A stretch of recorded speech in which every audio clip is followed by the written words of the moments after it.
best late-night conservative talk show in America, Sackheads Radio. And listen, there are no people better on the air to give you the best in conservative talk than Sackhead Sean and Sackhead Clint. And we're working on the immigration papers for a certain other guy who happens to work there, too. But for those who are tuning in around the world to the best in late-night conservative talk, Sackheads Radio. Sack News. Sack News. Radio. Sack News. Sack News. Radio. Sack.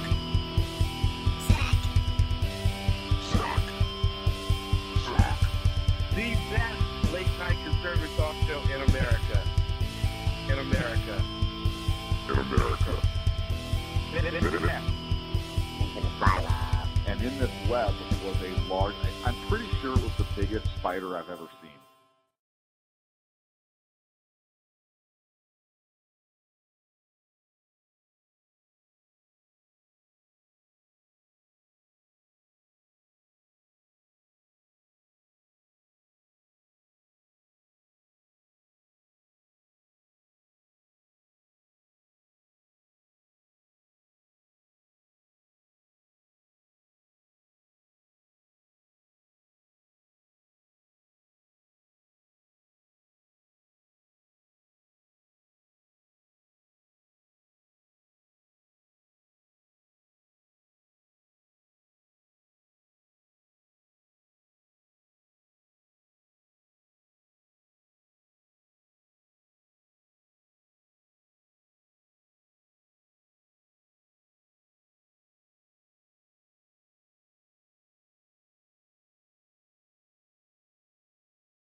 I don't know.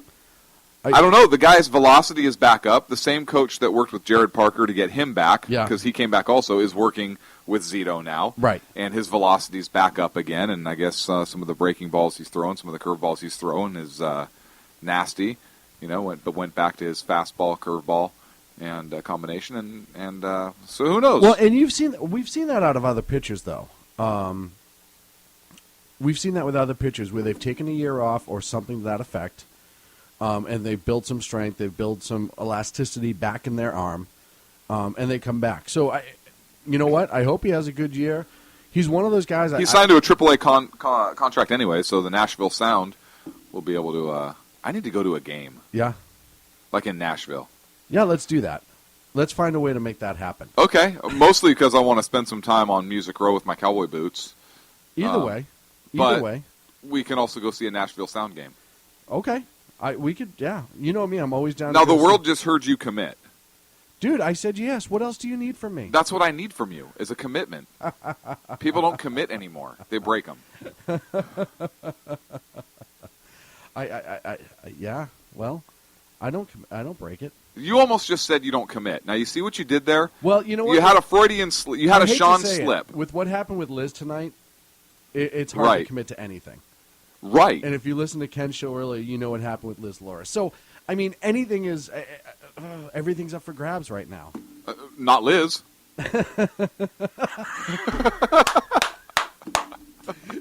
Dude.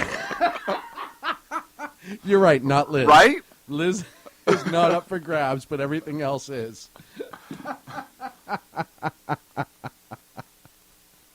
Oh, that was worth every single moment of it. I'll tell you what, folks. No, good night, ladies and gentlemen. That's it for us. That's all you get That's all out of you us. get. That was a good one. Oh, man. Well, there's not a lot to talk about this week, so that's good. I was going to say, thank goodness for slow news weeks. Right. We're not getting into anything yet. Just simmer down over there, Warhorse. Hey, you know what? I can't see the board. I don't know the times because I'm sitting in Sacco's chair.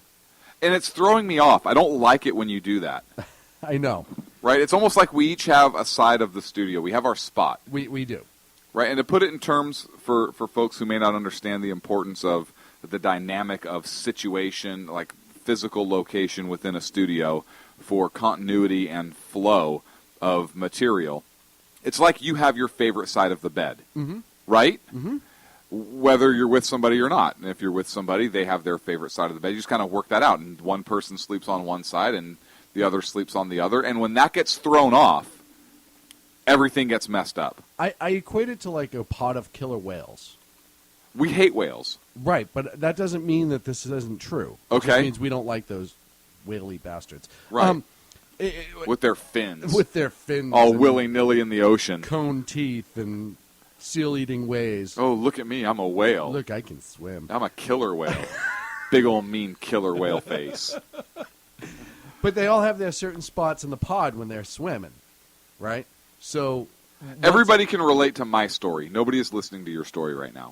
I'm just filling time. Nobody knows who pod. What are you even talking about right now? Podcast. Don't we do podcasts? We do podcasts, and we Okay. have a spot in our podcast. Other than that, I have no clue what I'm talking about, to be honest with you. Right, which is amazing to me. Why? Because I don't know. Go ahead. Why was it so weird having me here, not here, Not here. not here? Well, I started a show this week You did, on WNJC in Philadelphia. and we congratulate you. Thank you very much. Sackhead's radio show wish to formally congratulate Sean. Oh, thank you. Sackhead Sean Thank on you. his new venture with the show. So we'll be breaking up. Papers are. Oh, we're not. No. Oh, we're not. No. Oh, I thought this was a breakup show. No, this was not a breakup. Oh, show. I had it billed as our breakup show. Oh, really? No, because I don't know how to do that. Right. Right. That would No, if you require were me gonna bill knowing how to do something- social media. Right. And we all know how I find out about things with Sean laughing at me. Well, laughing and pointing as it should be. Right. So yeah, no, I'm on WNJC in Philadelphia, 1360 a.m., and I'm pretty psyched about that. Is that the time? 1360? No, it's actually 12 p.m. on the East Coast and Okay. 9 a.m. on the West Coast. Anyone who knows me, it's ridiculously early. No, that is. Yeah, it's sad. It really is. Like sad. you have to wake up by 8:45 I do wake up that early, to prep the show and get everything up and running. but it's awesome. And I'm really, really glad to be on there, and I'm having a good time with the show. I had some great guests this week. And tomorrow I have Cammie Foote, who's an Inyo County clerk recorder here in California. Yep. And she's going to be covering one topic that's very germane to Philadelphia. Like the Jackson? Yes. Okay. Regarding voting. So that'll be good for tomorrow. And another topic she has to do with voter integrity and not voter integrity. That's the first one. Second one has to do with a grant that she's working on that's being partnered with other states and other counties that'll really make the government more accessible. And I'm excited that you have her on your show because she is an amazing, amazing person. Brilliant woman. She is. Brilliant. She really is. She really is, and she is so down to earth, which is awesome. And she is one of those people that serves for the sake of service, Loves to serve. not for the sake of power, which Right. is another thing when we talk about that here on the show all the time. And she is one of the very few out there who is like that. So. Listen to the show, check her out, check Sean's shows out, but she is an amazing person. So that'll be a good show. Yeah, no, I like I said, she's awesome. And when you hear from her, it's funny talking to her how refreshing she is. Because, like you said, she lives to serve, and that's why she got into being the clerk recorder. She doesn't do it, like you said, for the power. She's just very, very genuine, which is an odd thing in politics. It shouldn't be odd, and it shouldn't stand out. but it is odd and it does stand out. So join me tomorrow morning on the West Coast at 9, but on the East Coast at 10 p.m. there, 10 a.m. in Philadelphia. 12 a.m. Can't do math today. That's not math, that's time. I can't do time and math. I can't do time or math.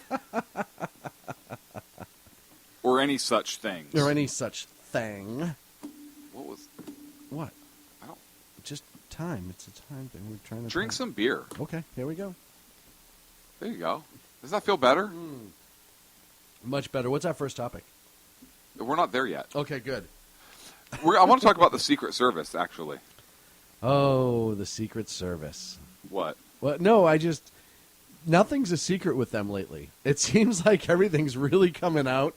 It kind of belies the name a little bit, Secret Service. What are you talking about? Well, there was the testimony the other day. Right.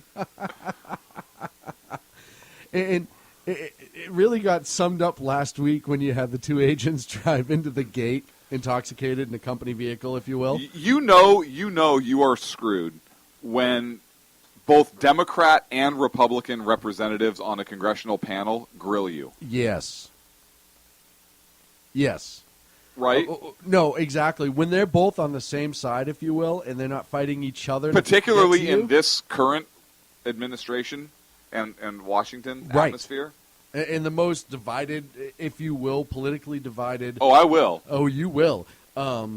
Groups that we've seen in a long time in Congress. So when you sit down in front of them and both sides of the aisle are staring at you with daggers and getting ready to breathe down your neck and literally high-fiving each other, I thought I saw that.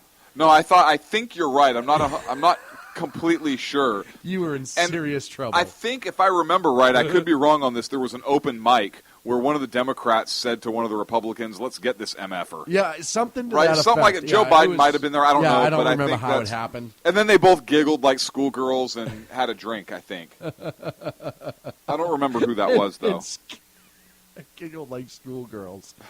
Oh, man. So that sums up Congress, right? That does sum up Congress, and it definitely sums up this particular topic. Listen, we all know there's systemic problems in the Secret Service. And one of my questions is, how far back has this been going? Is this something that, because they're under a little bit of a microscope, that these things are getting blown up when they used to get kind of swept under the rug? Or has it just run so amok over the last 5.5, 6.5 years that agents are not taking their positions seriously, and the only way to actually deal with it is to have a few drinks and drive into the gate of the White House? That's really my question in all of this.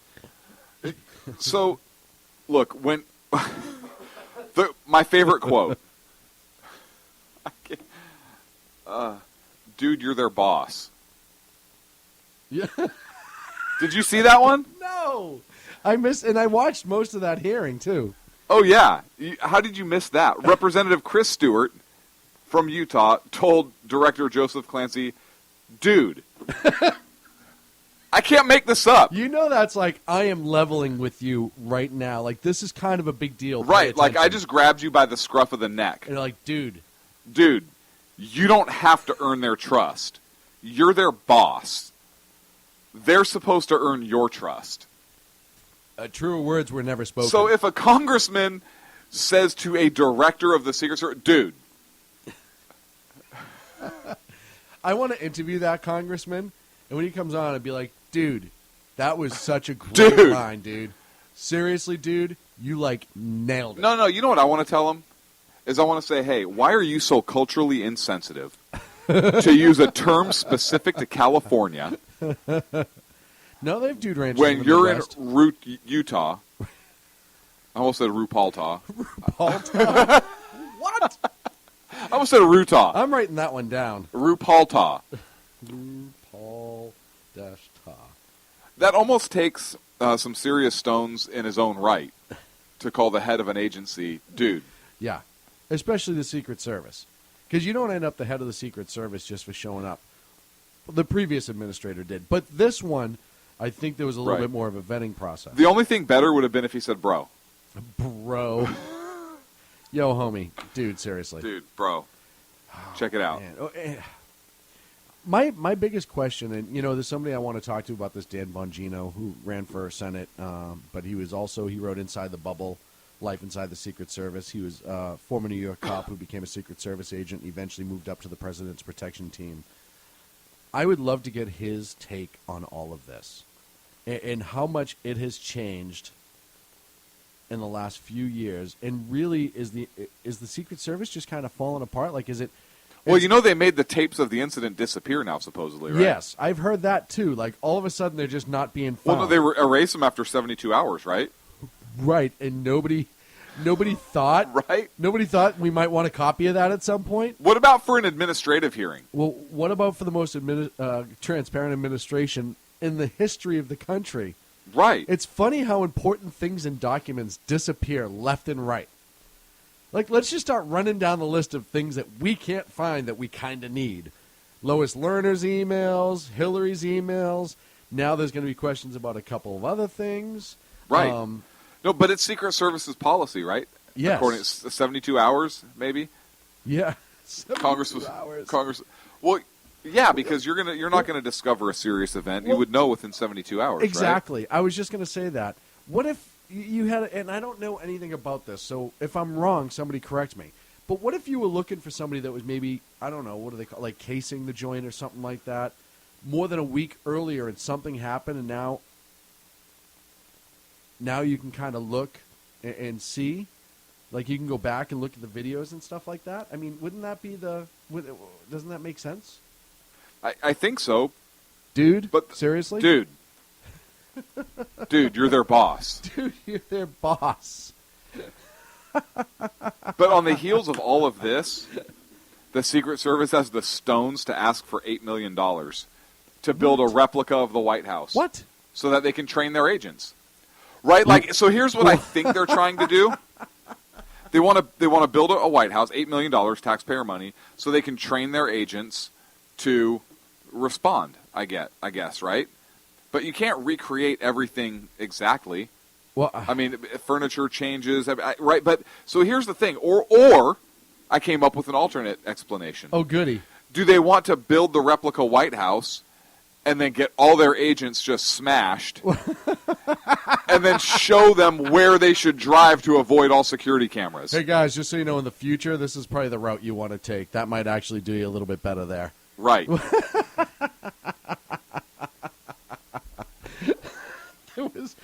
I like that explanation the best. I read this, and you know what? Before all this insanity that was going on with the Secret Service came through, I would say that might not be a bad idea. And here's why. And I read it from a former canine handler somewhere online who was talking just specifically to the canines that work there. He said, it's one thing when you go to a giant, and they go to like tarmacs and stuff to practice, and they kind of have it like spray painted on the ground and the distance of the gate, et cetera, et cetera. But he said, it's very different for the dogs when most of your tracking is going to be through grass and stuff like that. It has something to do with their nose and how they smell or whatever. When you train on the same thing, the hard tarmac all the time, and then you go to the grass, the smell would be absolutely different. So 8 years ago or 6 years ago, if they had said, hey, to better protect the president, we need to build, and we'll let other agencies use it to train whatever, it doesn't matter why, I might be a little bit more okay with it. Yeah, you're right. You know what? We should have the best protection. We spend a lot of money for our military for training, and as we should, there are certain things when it comes to defense, and especially the safety of our president. I absolutely agree that it needs to be done. That being said, right now may not be the best time to come asking for help. These guys, these people in the Secret Service right now would probably use it to see how many stripper poles they can fit. Right. On which particular portion of the White House, right? They want to do, I think, a mock-up of the north area. And, like, where they could stash beer.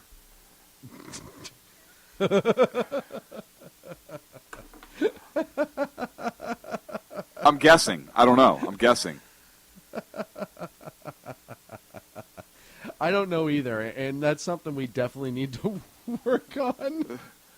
All right, guys, so most likely point of attack would be here. In case of said attack, you'll find a built-in beer cooler here underneath the north lawn window. Right, but and that's if you get here and crash and you're not under the influence. Right. Down some of these really fast.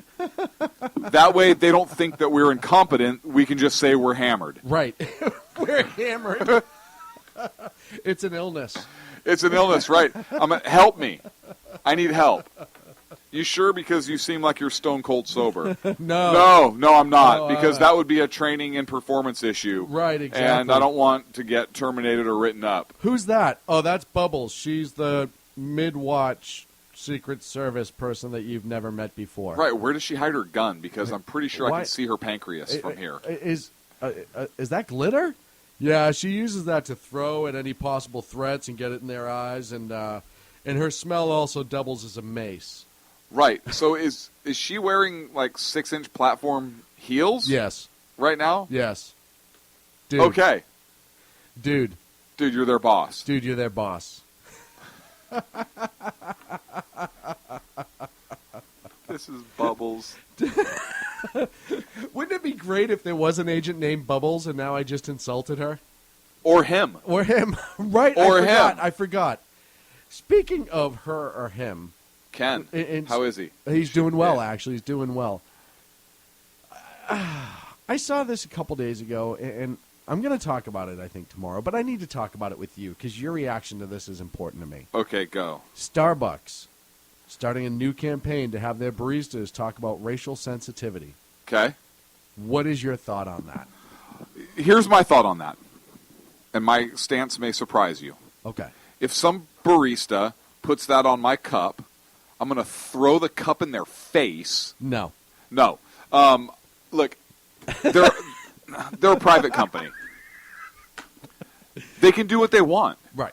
I have a choice as a customer not to go there, particularly since Dunkin' Donuts is going to be opening locations near here. Yes. Right? There are other coffee establishments I can go to. I don't have to frequent Starbucks. No. I almost want to say something provocative just to see if somebody will actually put that on the cup. Well, and I have a problem with it, and I'm coming at it from this point of view. And hear me out. I spoke to a barista today at Starbucks about it. True story. And I said, well, what do you think? And she's like, first of all, this is the first I've actually heard of it. She's like, so you would think that they kind of would send something to us before that. She's like, second of all, I'm 23, and I don't think that I have the right to tell anybody anything of what to do in their personal life. And the fact that my company's now going to force me to possibly have an uncomfortable conversation, I kind of think that's wrong. See, I think they leave it up to the individual barista if they want to. I don't think they have to have that conversation. Right. Right? It's if they want to. But still, just... And I look at this from a totally different angle, and hear me out. I think this is just a big publicity stunt. Okay. I think Starbucks is capitalizing on the racial tension in this country. Okay. And trying to make themselves look like a good guy. Okay. And now you're going to have some 24-year-old hipster with skinny jeans on telling you that you shouldn't order cream in your coffee because it's racially insensitive. No, he's not, because I'll tell him to go screw himself. I'll tell him to go screw himself. I'm the customer. I'm always right. So if I'm racially insensitive, it's because it's right to be that way, because as the customer, I'm always right. So his position is actually wrong. I just want to walk in and be like, hey, give me a black coffee. Right. Well, you can already go into Starbucks and order a tall, hot blonde. Right. Right. And nobody thinks twice about it. And nobody thinks twice about it. Why isn't anybody So why can't you say, hey, give me a... Think about what a war on women that is. Right. And how racially insensitive. Why is it I can't say I want a tall, hot blackie? Yeah. Right? Well, that's a contraction of black coffee. That's not racially insensitive. It's a contraction. Jason brings up a good point, too, is this kind of broaches the legal immigration because that can be considered racially insensitive as well. Right. Like, it does open the door. I didn't even think about that. This is going to open the door to baristas getting told to F off a lot. Thank you, Jason. Yeah, there's going to be a lot of angry people. A lot of it. And Starbucks could lose business as a result. I think so. I think this is I really hurt do. them more than help them. And if you looked at Twitter today, I wish I pulled a bunch of them up. There was some great responses to Twitter about this, and it's called Race Together is the Starbucks movement. So check the hashtag Race Together on Twitter. A lot of people are having a field day with this, as they should. Right. There's a quote too. Bill Crystal from the Weekly The Standard, comedian? Oh, yeah. the comedian. Right. Did I almost say the Leaky Standard? You almost said the leaky standard, I'm sure. Which is that problem that you had cleared up a few weeks ago. What? Thank goodness. That's what I said. I had to sit across from you. I'm like, really? Oh, man. But he tweeted out a tweet early this morning, said, breaking news, British Prime Minister Cameron, in a close re-election contest, has called the White House to ask Obama to intervene against him. So that... That's great. I think that's tweet of the day right there. I really... And we are going to talk about the election, so I don't want to upstage it, but yeah, oh man, Ag in the chat room says the Leaky Standard is Carville. Thank you, Mary, who's been listening to me all day and listened to us tonight, and I really appreciate it. I hope she has a great night. I'll tell you, Washington's just a bloody mess right now. If it's not the Secret Service, it's emails. If it's not emails, it's us sticking our nose in where it just doesn't belong, and then not sticking our nose in where it does belong. It's a little frightening, to say the very, very least. I really, really hope, and I've been saying this all week, and I don't know why this has been bothering me this week, but I really hope that the Republicans and the conservatives begin to legislate for real soon. They won't. And that's what's so bothering me right now. They won't. Did you see Glenn Beck actually just said he's out of the Republican Party? He will not give any more money to the Republican Party, not a dime. Yeah. He's out. He says, quote, I've made my decision. I'm out of the Republican Party. I am not a Republican. I will not give a dime to the Republican Party. I'm out. That's big because, through Glenn still stayed a Republican through a lot of this, and he's had problems with the party for a long time. He did, and he's always been a conservative. But he's stayed with the Republican Party with the thought process of, hey, listen, we can change it from the inside. Yeah. Right? If we get it, we can change it from the inside. And that's the party, in his opinion, is so screwed up. And it is hardcore. And it is. No, I'm not disagreeing with him. No, I know what you're saying. But from his perspective, it is so screwed up that he wants out, and he's done. I don't blame him. And I think you're going to I applaud him. Yeah, I really do for standing up for his belief system. I've said this a lot. There's a lot of things that Glenn says I don't necessarily agree with, but I respect the man. Like 2 + 2 is 4. You battled that one. It's 4.5 if you base it off of just a simple line rule. You battled that forever. Again, we'll go over the graph with that later because I used physics to prove myself right. Right, but the problem is you don't even know what physics are, right? You thought it was Tinker Toys. It worked Toys. in my favor. And it is Tinker Toys. It is. It's the off-brand of Tinker How do you Toys. think I learned physics? Right. Tinker Toys and Connects. Right, with the little windmill thing. Those windmill plastic pieces were great for putting them in the spokes of your bike, so you didn't have to ruin Dad's playing cards. Right. Right. I still ruin the playing cards just because, but that was a statement more than anything else. I didn't necessarily have to do it. Right, 52 card pickup. Old man, I'll show you 52 card pickup. One at a time in the spokes of my tires. Slapjack, huh? Yeah. Too funny. Yeah. Now look it. Instead of 52 cards, you have 104, old man. Yeah, I know which card I ruined. I'm not asking for sevens. Oh, man, Go I fish. miss my dad.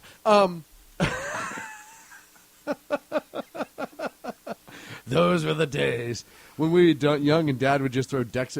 When you did 52 pickup with your father, was he nice enough to take it out of the box? Yes, because mine wasn't. But yours was trying to hurt you. Mine was trying to keep me occupied. In his words, he was teaching me to dodge, and he did. Right. I dodged really well. Right. And you still do. I kid. Like a cat. Like a nimble cat. Just a slightly overweight nimble cat with 3 legs and a blind eye. Right, and missing whiskers on one side, so your equilibrium's off. And a sock tied around my waist. Right. But other than that, I am just like a cat. Exactly, like a cat. Hey, folks, we are up against a break. When we come back, we're going to talk the Israeli elections and a whole lot more here on the Sackheads Radio Show. Thank you so much for joining us. Talk to you on the other side. In a world controlled by corrupt politicians, You got a business. That you didn't build that. a team of ordinary men emerge from the ashes to give voice to the voiceless and hope to the hopeless. Sackhead Sean, Dude, I'm not saying calf was stupid, bro. Sackhead Clint, All good friends of ours usually show up drunk. also starring Sacco as the producer. I'm a little bit drunk, 'cause I'm drinking. They are the Sackheads Radio Show. Every Wednesday at 8 p.m. Pacific on shrmedia.com.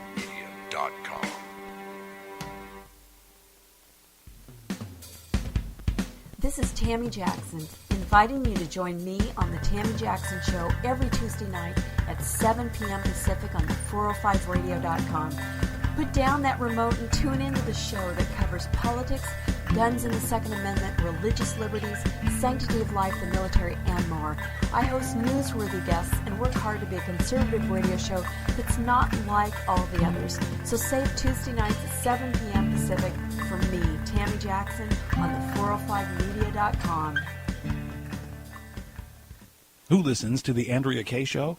Let's find out as we eavesdrop on listener Roger Johnson in Encinitas. You know, if our policy is going to be bring any child who comes across the border who says coordination, we have to take them in. Okay, so apparently Roger fell asleep in the middle of my brilliant political tirade, and now he plans to sue me because I put him on the air, sleeping. Obviously, he's a liberal. Snoring, not an option while listening to the Andrea Kaye Show, Tuesday mornings at 11 on Financial News and Talk. You know I'm right. Y'all know I'm right. Hello, I'm Matt, a student at Hillsdale College. Here is Hillsdale President Larry Arnn on the continuing relevance of the Constitution. Many argue today that the Constitution is outdated because it addresses problems peculiar to the 18th century. Some parts of the Constitution do read rather quaintly. Consider the injunction against titles of nobility in Article 1, Section 9 of the Constitution. But is that so outdated? The purpose of the injunction is to prevent the government granting special privileges to some for partisan reasons. This strikes at the heart of the rule of law. The crony capitalism so common today is a place where the government bestows favors and tax dollars on some businesses to give them a leg up over others. This is exactly the kind of thing the Constitution was meant to prohibit. The Constitution is not so outdated after all. This Constitution Minute was brought to you by Hillsdale College. To join the national conversation on the Constitution, go to constitutionminute.com. And we are back here on the Sackheads Radio Show. Thank you so much for joining us this evening. Man, I'll tell you what. Yesterday, and it tells you just how horrible exit polls are, and it also tells you that mainstream media especially screws things up, if you will, in this country. Anyhow, I'm not saying it about Israeli mainstream media, but if you had looked at the news yesterday, earlier in the day, you would have thought Netanyahu was in just such serious trouble that there was no way, or at least the party, there was no way they were going to pull it out. You were hearing how the Arab base was all fired up and they came out to vote, how the left in Israel was fired up and coming out to vote, et cetera, et cetera, et cetera. And then, not handedly, but he ended up winning by a pretty decent margin, or the party did. And thank goodness, because I was sweating it, because I don't care what anyone says, Netanyahu is the man that country needs at this time, and in the future. And, it would have really been ridiculous to me to have anyone else in that seat, and any other. I know he has to build a coalition, et cetera, but let's face it, he is a major part of what keeps that country safe. So it was a squeaker, if you will, but not not surprising that the party regained control. And, there's so many things coming out now about the Obama administration having hands in the opposition and trying to push for the opposition, which is just frightening. That we once again, this country has a tendency to put their hands in where it doesn't belong. And everything he touches turns to the opposite of what he wants. I mean, look at Egypt. Look at what happened with Egypt when they put in the Muslim Brotherhood. And all of a sudden that fell apart. No, that was an Arab Spring. Oh, I'm sorry. That was the Arab. Right. Hold on. Let me check my notes. No, we pretty much installed. No. Check your notes again. It was the Arab Spring. And that fell apart. And it wasn't until correctly elected president of Egypt that it's starting to restabilize what was a really stable country in the region, and was a partner of Israel as well. So that now we have the Israeli election, where there are words that there was international money that was seriously trying to influence the election. Now there's huge look at voter fraud that's potentially coming out.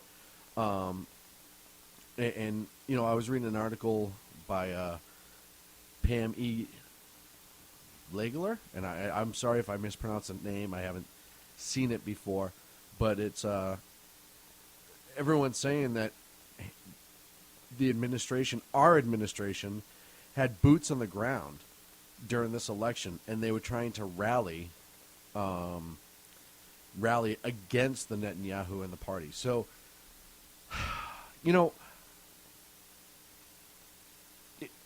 is it surprising to you that this happened? Is it surprising to you? And, by the way, the president has yet to call and congratulate Prime Minister Netanyahu. Meanwhile, there was a whole list of monsters that he has called, including Putin, to congratulate on wins within 24 hours of the win. Still hasn't called Prime Minister Netanyahu. Is any of this shocking to you, Clint? No, actually it's not. And that's sad. Yeah, it's very sad. I'm actually not surprised that Bibi won. I think he's the best thing for Israel. I think the Israeli people believe that. And that is obviously the case when you have rumors of lots of international money pouring in to influence this election, right? Yep. What didn't surprise me either, unfortunately, is the White House's reaction. Josh Earnest said today that Obama still believes in a two-state solution. So Netanyahu wins, and I think what Netanyahu said yesterday, no, he does not believe in a two-state solution. Yeah, I think it was before yesterday, 2 days ago. Right, now. okay. Recently. But still. And so the White House comes out and makes that statement. President Obama still believes in a two-state solution. A slap in the face, obviously, and a direct conflict with what Israel's prime minister just said a couple days ago. Mm-hmm. So I think it's a clear statement. Didn't call to congratulate him like you said, which is just really and we talked. It's classless. Huge. It's classless. Huge lack of class. It is our closest ally at all, or it should be. And you can't even call. Listen, I don't care. All right, say you're the president and you don't get along with Netanyahu as a person. Let's just say your personalities don't mix. Right. You still act like a leader and pick up that phone and you call the leader of our allied nation, one of our closest allies, right, a country that we have supported for years and will continue to support whether this administration wants to or not, and you say, hey, congratulations. Don't have time to chit-chat, but I just wanted to make sure that good for you. Congratulations, and hey, I look forward to working together. Yeah. Something to that effect. Hey, it was a close one, but you pulled it out. Beer later on me. Something. You do something. Like literally on me, BB. I'll pour it all over me, and right? I don't know. Right. It's something. Something. But and Ernest also basically talked down about the Likud party. Yep. Netanyahu's party, because the party was talking about, hey, there are concerns about the amount of Arab voters turning out, but I think that concern was more almost like in our country if and I'm not saying all Arabs over in Israel are illegals, but hey, there's going to be a huge Arab turnout for the vote. We obviously do not want a two-state solution. Are these legal votes would be part of that concern as well, which and there's voter fraud coming up, so that's obviously not a stretch. But Ernest says the White House is deeply concerned about that language. Really? What about what language are you deeply concerned about, and why is it any of your freaking business? Right. Right? Right. It's not. It's none of your business whatsoever. It's none of your business now, listen, at if all. Israel wasn't letting certain groups vote, and they were, using armed force or something like that to keep certain groups from voting, etc., then I could see why we would have concern. Right. As an ally, as a nation we support, if they had done something like that, then yes, you need to step up and you need to say, this can't happen, etc., etc.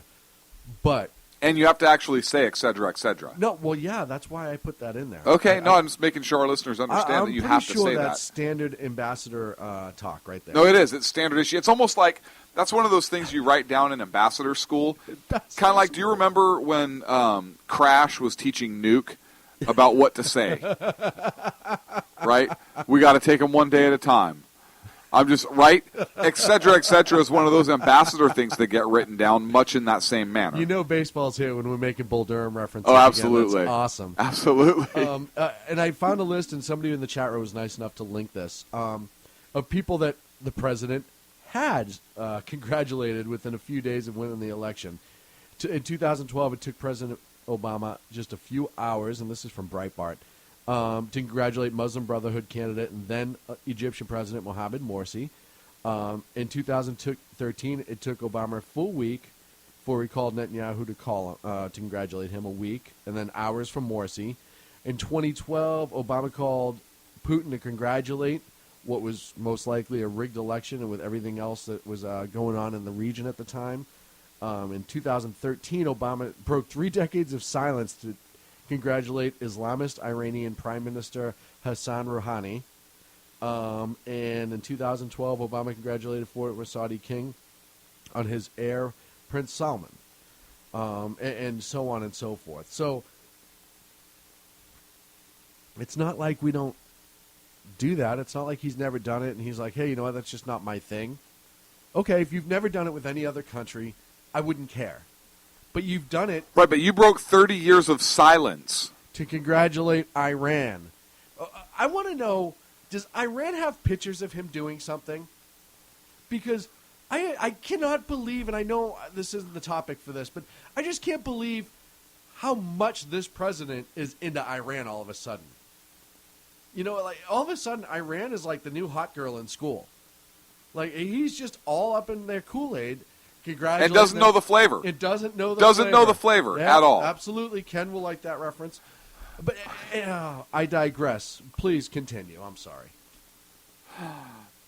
No. No, not after your little tirade.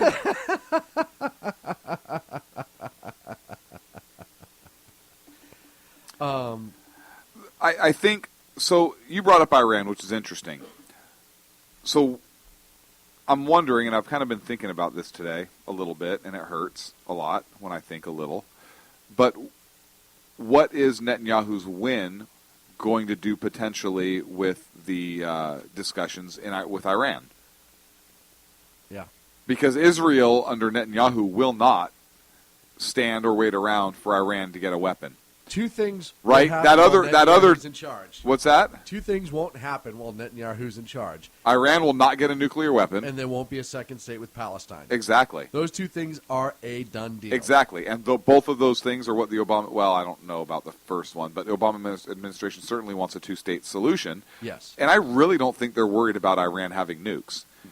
Israel has nukes, correct? Yes. And look. Part of me really believes, or I have to at least wonder, if the Obama administration, look, they believe in redistribution of wealth. Redistribution of everything, right? Right. So if Iran has a nuke, or excuse me, if Israel has a nuke, it's not fair that Iran doesn't have one to defend itself. right? I wonder if part of the I wish negotiations... this didn't make as much sense as it does right now. How scary is that, right? Like, this is insane logic, but you can put the president, you can put that thought in his mind. It's like out goldfish in the cafeteria Yes. in elementary school. Yes, I One wonder for if these you. nuclear talks are, so, you have 2 million barrels of oil. We have 1 million. We have 200 nuclear warheads. You have 0. We'll give you 100 nuclear warheads, so we each have 100, and you give us another X number of barrels of oil, and we'll be even with oil and nukes. Is that good? We hope that works out for you. Right, the negotiations. And it's not a treaty, it's a trade. Right, it's and, straight up and trade. Congress can't do anything right, about which that. is why they're saying that letter was illegal. It all makes sense now. It all makes sense now. Look, we just solved the conspiracy of a lifetime right here on the Sackheads Radio Show, ladies and gentlemen. And the scary thing is, as ridiculous as that sounds, you actually kind of make sense of it. Yeah, isn't that weird? Right? It does make sense. And it shouldn't make sense. And again, that's how little faith I have in this administration. Right, and we're not saying we're not saying it's true, or that we believe that that's a conspiracy that's happening necessarily. We can't confirm it right now. But I love throwing that caveat at the end of things. But that is just it's so ridiculous. 12 years ago, 10 years ago, if we had this discussion, it would be, no way, that's ridiculous, right? It's so ridiculous, it just might work. This Yes. thing is so crazy, it just might work. But I wonder if, I honestly wonder if something in the back of the administration's thought process isn't that they almost want Iran to have some capability in their twisted mind to be able to defend themselves from an aggressive Israel with nukes. Well, and listen, if the what do you think of that? If the roles were reversed, what do you think of that line of thought? If the roles were reversed, and Israel was the great aggressor, as they like to make them out to be, and Iran was truly a peaceful nation with very, very little resources and was in dire need, and a good nation, a nation of good leadership, good standing. They haven't been the problem children that Iran would be, and have been for years now, since, 1977, 78? Then I would almost be willing to listen a little bit more. I wouldn't necessarily agree, but you'd say, okay, you have one nation that's threatening, kind of like, let's take North Korea and South Korea. That's a really good example, right? Right. I don't know. I don't know what your example is going to be, so I'll just agree with you. One nation under God just wants to annihilate another nation. You have North Korea wanting to unify South Korea and essentially annihilate anyone that doesn't want to be part of the unification. And Iran just wants to completely wipe Israel off the face of the planet. Yes. Right. So, and then go after the great Satan. Well, yeah. I mean, you have to you listen, you don't just start with the great Satan. You got to warm it up a little bit. You know? Right. So you start with, wouldn't that be the ultimate irony if... I see what you did there, Iran-y. I caught that. I'm here all week, folks. Wouldn't it be the ultimate irony if we... I'm sorry, I think that's great. Anytime we talk about Iran now, I have to use that phrase. It's got to be ironic. Ironic. Irony. Ironic.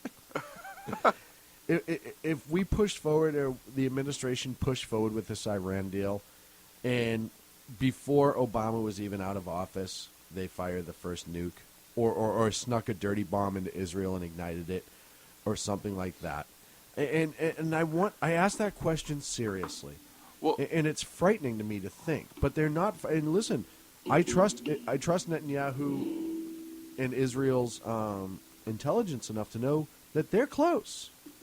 Too close for comfort.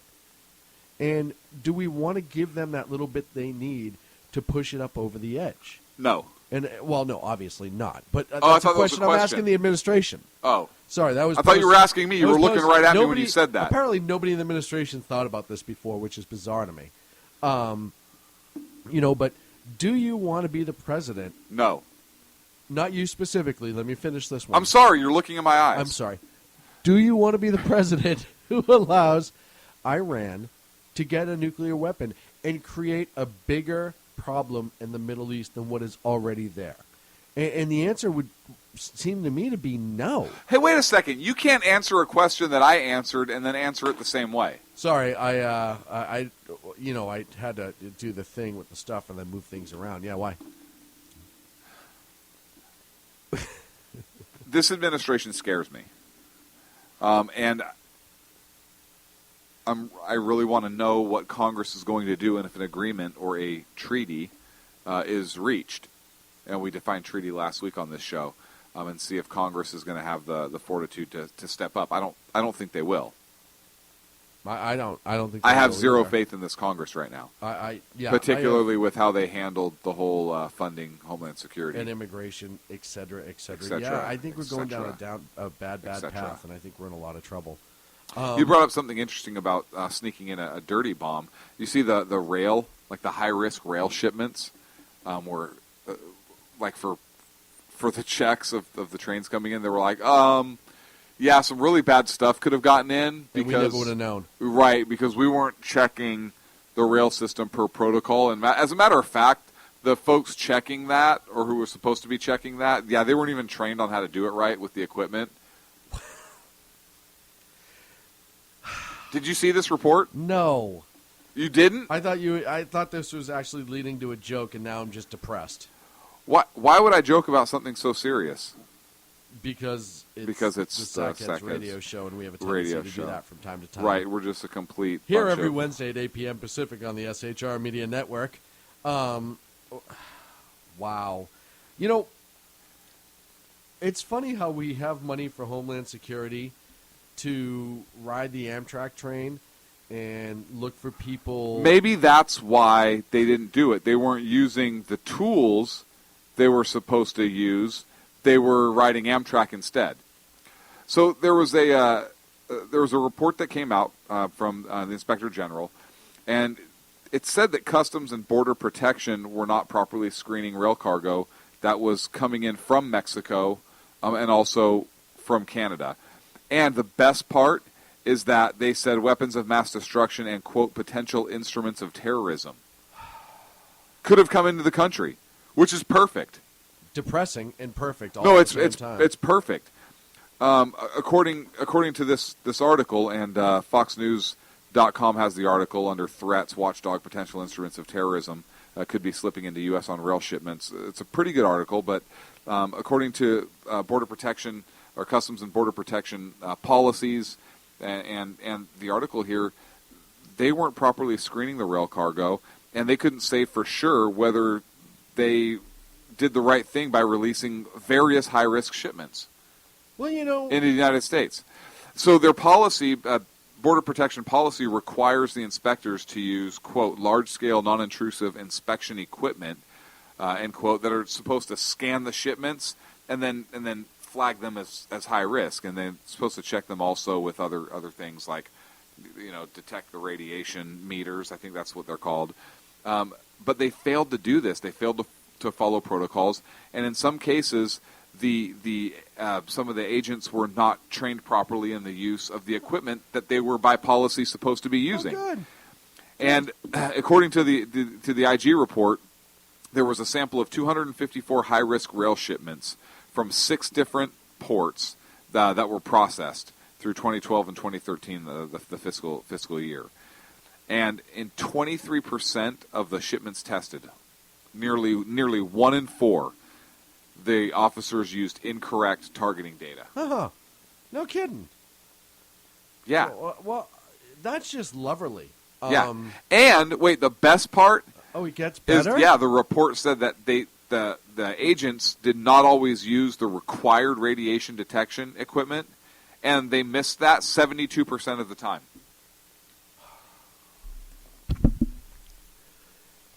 I'm sorry about the mic hit, folk. I'm just trying to rub my head and make sense out of this all.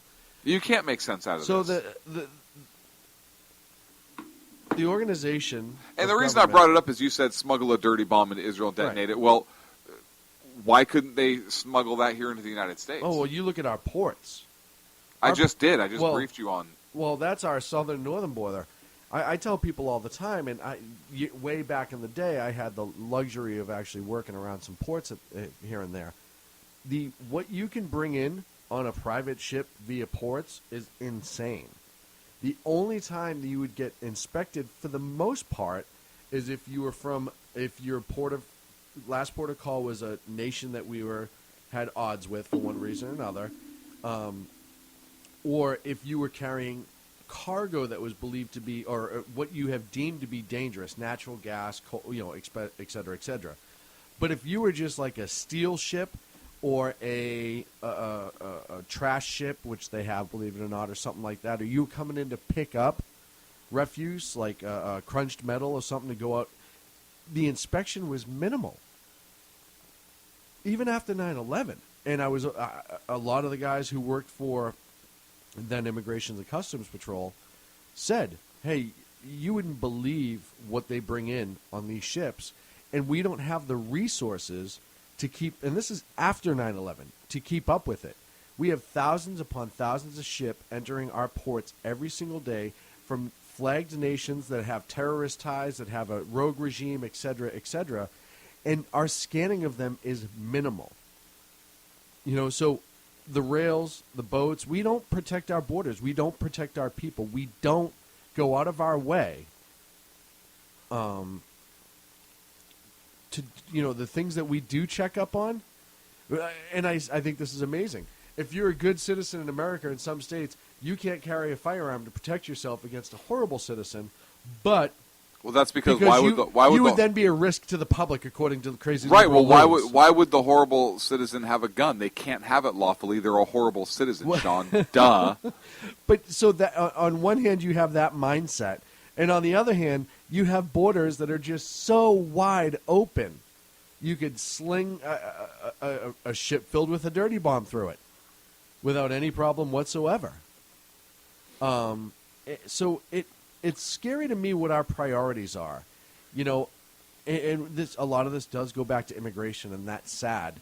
But our border protection and our immigration system is just so defunct and destroyed that it's only a matter of time. And look at with ISIS acting how they are, it's only a matter of time. We have a story correction about the Obama administration not congratulating Netanyahu. Oh, yeah? Yeah, Secretary Kerry. Oh, good. Congratulate. Now, I don't know if that's Did Secretary. He have James Taylor with hang him? on a second. I don't know if that's Secretary of State John Kerry or if it's Secretary Kerry, the lady, the broad up front with the skirt and the high heels that works in the front office part Kerry, of the White House. Yes, Mr. President. Can you call Netanyahu and say whatever? Congratulations. Yeah, and so that way we could say Secretary Kerry called. Is that okay? I wonder if he I don't know which one it is. Conference call with James Taylor on the phone. Right. And was like, hey, Mr. Netanyahu, you got a friend. Right. All right, we'll talk to you later. Oh, is your refrigerator running? No, I'm just kidding. I have no sense of humor. I'm John Kerry. Click. What a ridiculous. No, he didn't call. I think it was just via some public statement thing or something. Via I don't Facebook. know. It was he Facebooked him. He Facebooked him. That's how he I found out. Snapchatted him. He Snapchatted him. Mr. Prime Minister, you have a Snapchat from a J. Kerry Hines. Really? I wonder what this could be. Congratulations. Click. Yeah, that was lovely. Thank you. See how I did the Hines thing there? That was kind of funny. No, it wasn't. Well, all I could say is I'm really thankful that at least Israel's in good hands. We might be a mess. I'm really happy Israel's in good hands, and hopefully we will be in better hands in another 2 years. I don't know what that is. I think Sacco Remote is trying to tell us that the door is closed on that segment. Yeah, this is a good one. That's Michelle. That's awesome. That was like a party in our ear. I don't think that went out, so it's too bad that people couldn't hear that. But because that was awesome. That was the most awesome music. That would have been perfect for our break. But we just have the same old dull sackheads music going to break. When we come back, we're going to talk about the Tunisian attack. Yeah, serious tragedy today. So, way to bring us down. We'll be back in 3 here on the Sackheads Radio Show. Well, we're going to bring us back up at the last In segment. a world controlled by corrupt politicians, You got a business. That you didn't build that. a team of ordinary men emerge from the ashes to give voice to the voiceless and hope to the hopeless. Sackhead Sean, Dude, I'm not saying Calf was stupid, bro. Sackhead Clint, All good friends of ours usually show up drunk. also starring Sacco as the producer.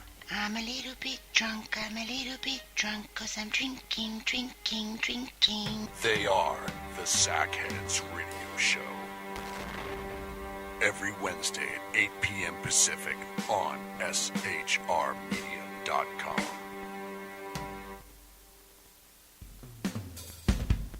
This is Tammy Jackson, inviting you to join me on the Tammy Jackson Show every Tuesday night at 7 p.m. Pacific on the 405radio.com. Put down that remote and tune into the show that covers politics, guns and the Second Amendment, religious liberties, sanctity of life, the military, and more. I host newsworthy guests and work hard to be a conservative radio show that's not like all the others. So save Tuesday nights at 7 p.m. Pacific for me, Tammy Jackson, on the 405media.com. Who listens to the Andrea Kaye Show?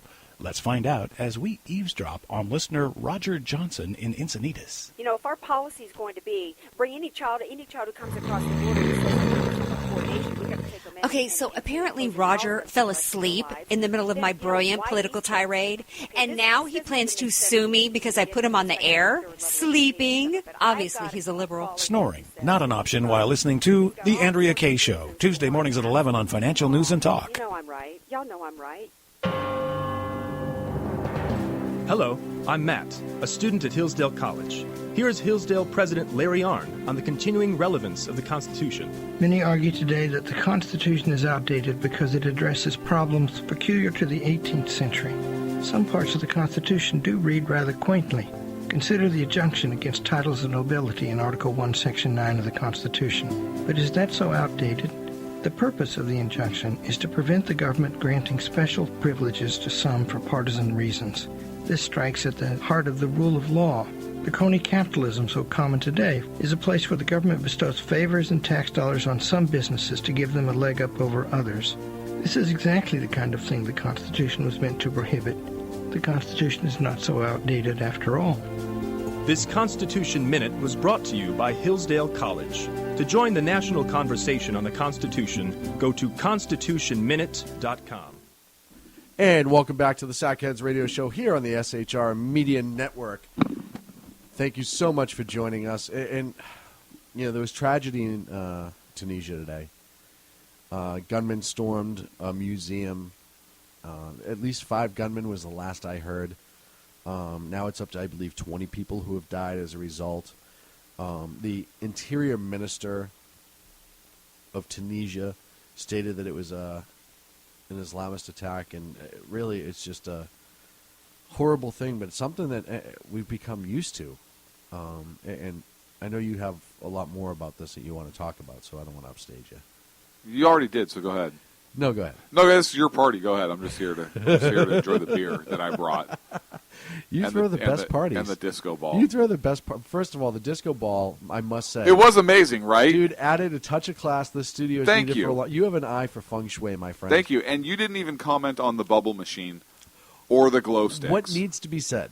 I mean, really. At our that listeners point, can't see this. I forget that. I think we're so close to our listeners that they're actually in the room with us at all times. They should be. They should be. They're in our hearts at all times. Every single moment of the day. Now, don't wink and say that's not true and mouth it where they can't see or hear that, because it is true. Oh, man.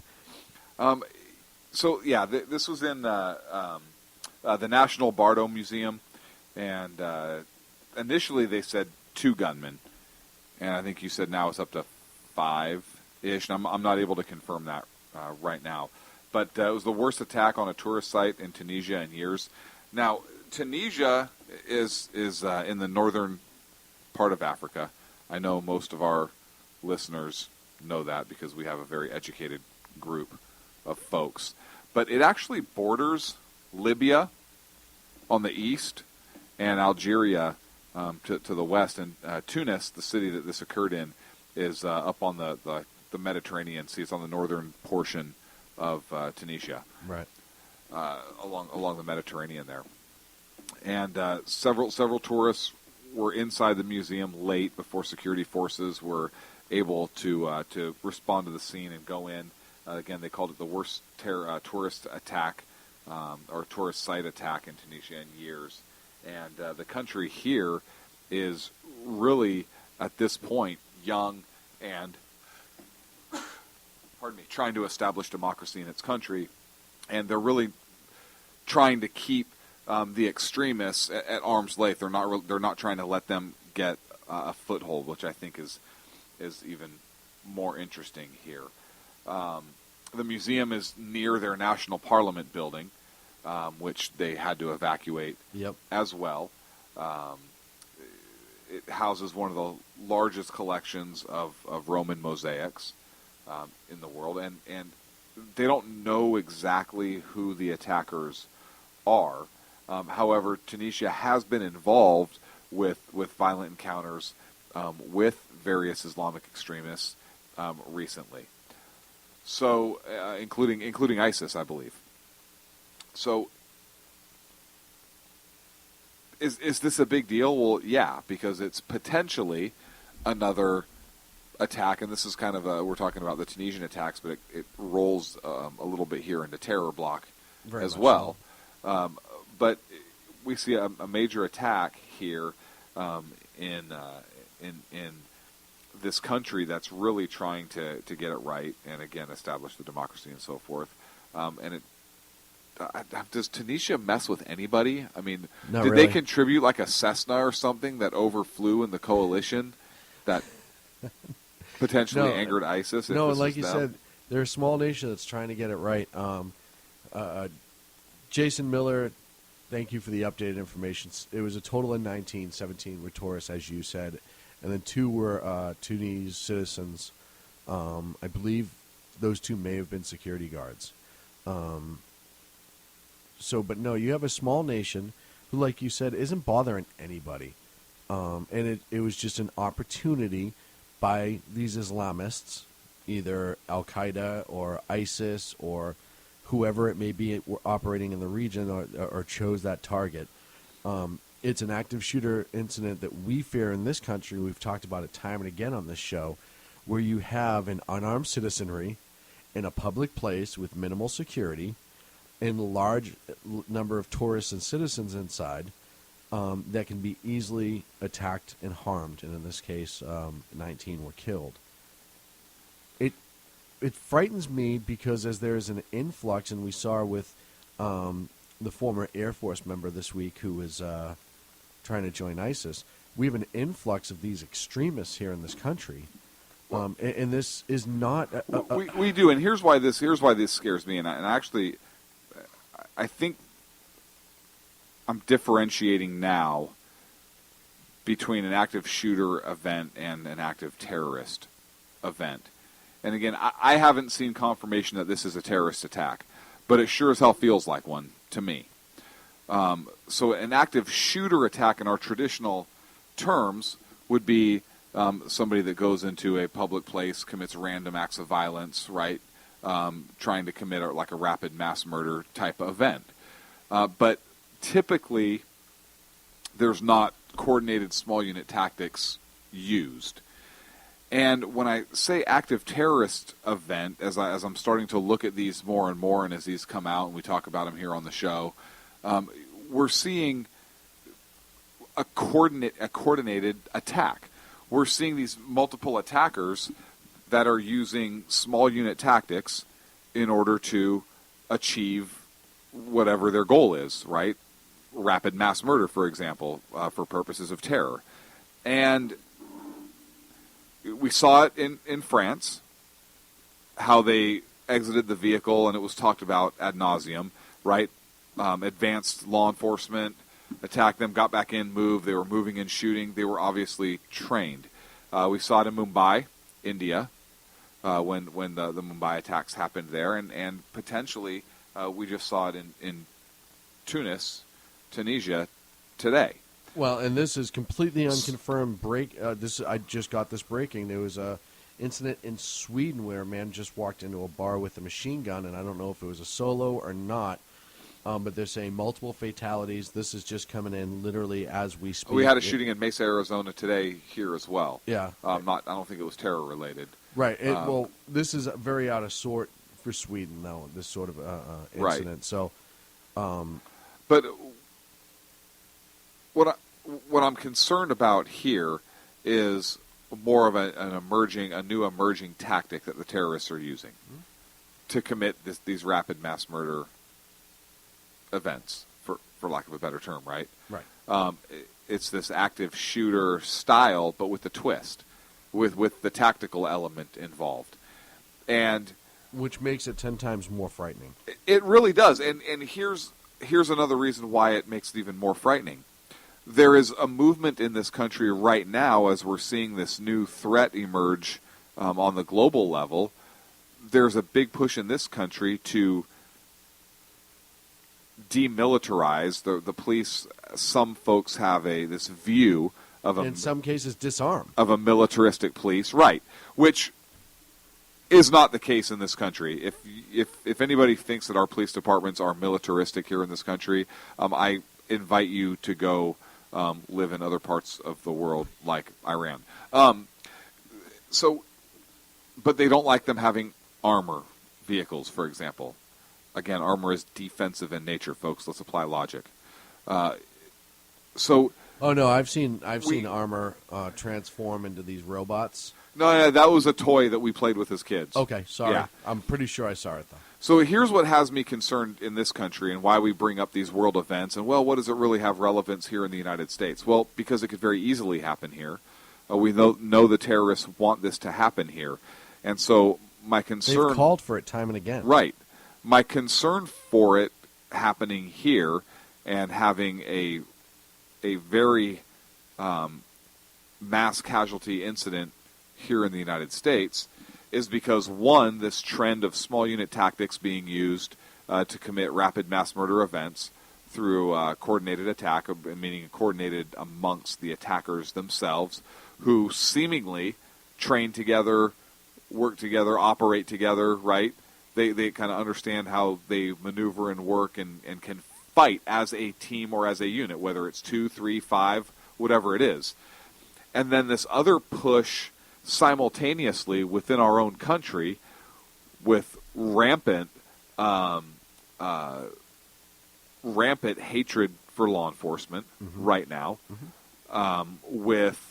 So you have major public relations issue and trust issues from members of the public, and real or perceived. Right. Okay.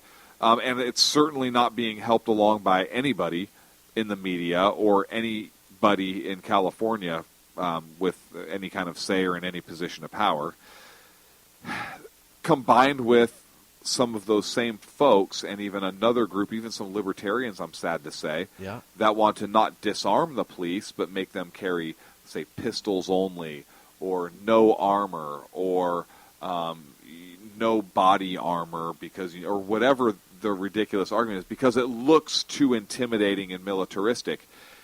Yet who's going to respond to this threat at a local museum or at a museum in San Francisco, right? The large Golden Gate Park, right, and the museums there. Who is going to be responding to those incidents? And how long will that incident go on for if you have to have the military respond to take care of it? Because 2 police officers with pistols are not going to be able to effectively stop 2, 3, or 5 armed terrorists that train together, even 2 with some military training and right, rifles. and rifles. Not going to do it. You don't bring a pistol to a rifle fight, right? So this is what has me concerned right now, and I think that you have to look at both of those things simultaneously, because we have to have the law enforcement capability to be able to deal with this international terrorist threat when it happens here.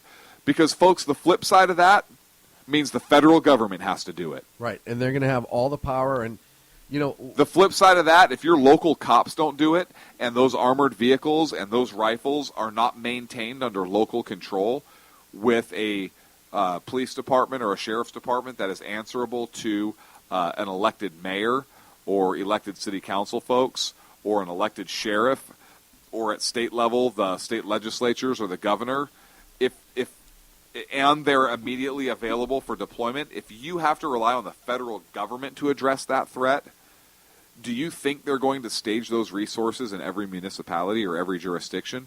There's no way. Right.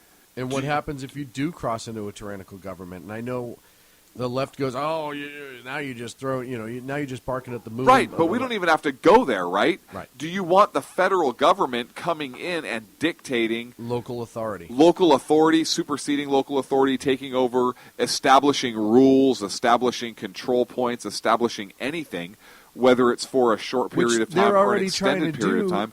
They were. Through the why is it we have Homeland Security uniformed agents riding Amtrak trains? Right.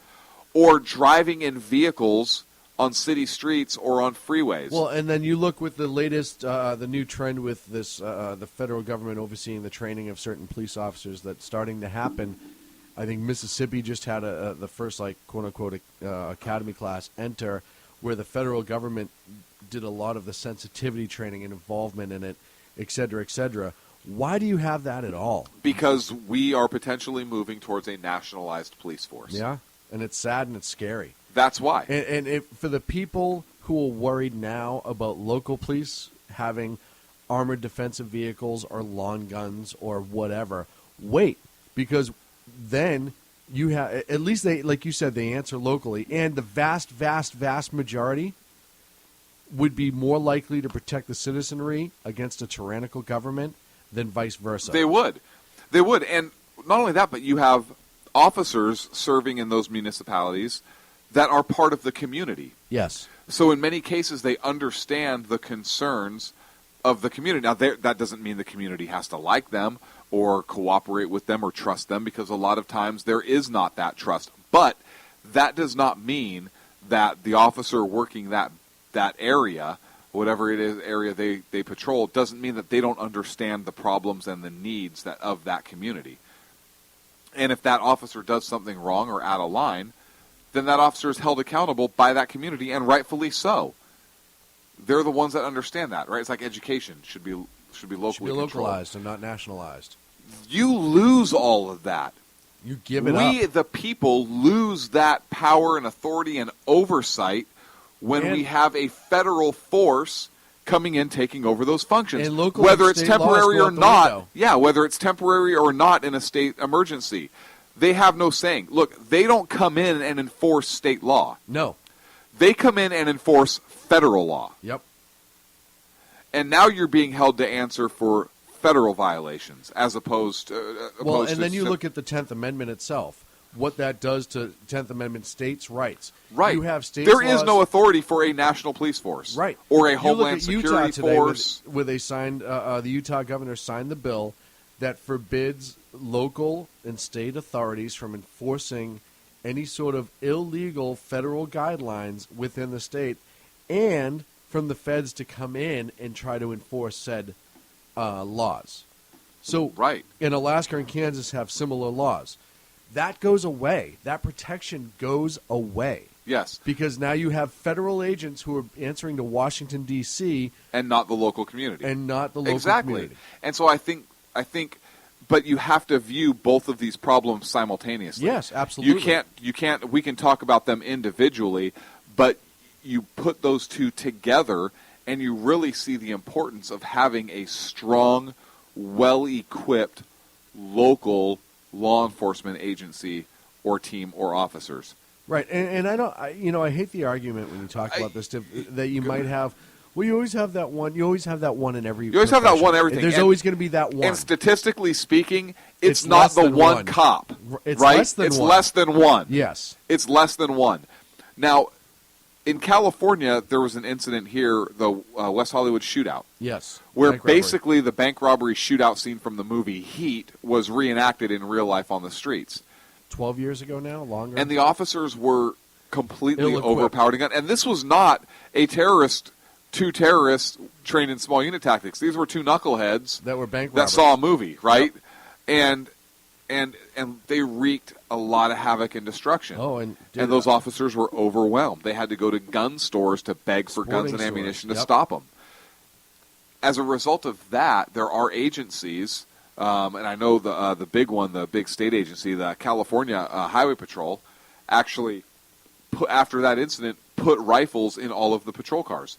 That way, at least their officers are able and capable to respond to a major incident like that. And other municipalities did the same thing. Mm-hmm. You see a lot more rifles in cars, maybe not in every single patrol car, but rifle teams are formed, where you have a certain number of officers per shift that are trained.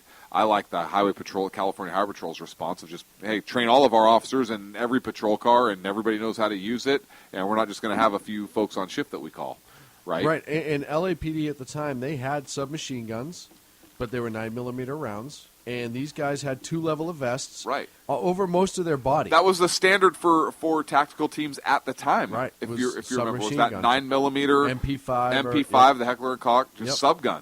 Yep. Which was a great weapon inside, right? It was perfect with the person without any armor on. It's a great weapon to put a lot of pistol rounds into a target in close quarters, right? Right. Yep, CQB. Yeah, but anybody with a long gun and armor. That was it. Done. Yep.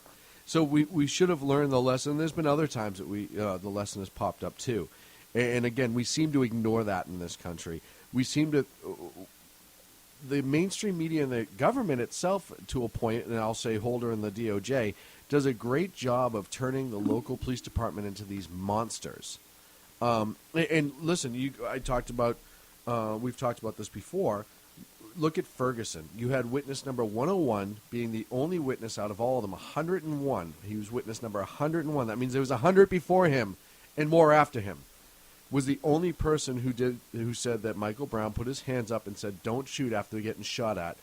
His statement was that Brown was walking away, for those who forget, put his hands up, turned around, and stepped back at the police officer with his hands in the air saying, "Don't shoot, don't shoot." That was the narrative that was run in this country by everybody in mainstream media when everybody else told the truth, and that was not the case. He was actively attacking the police officer. And as we found out, what was being told is true was 100% false.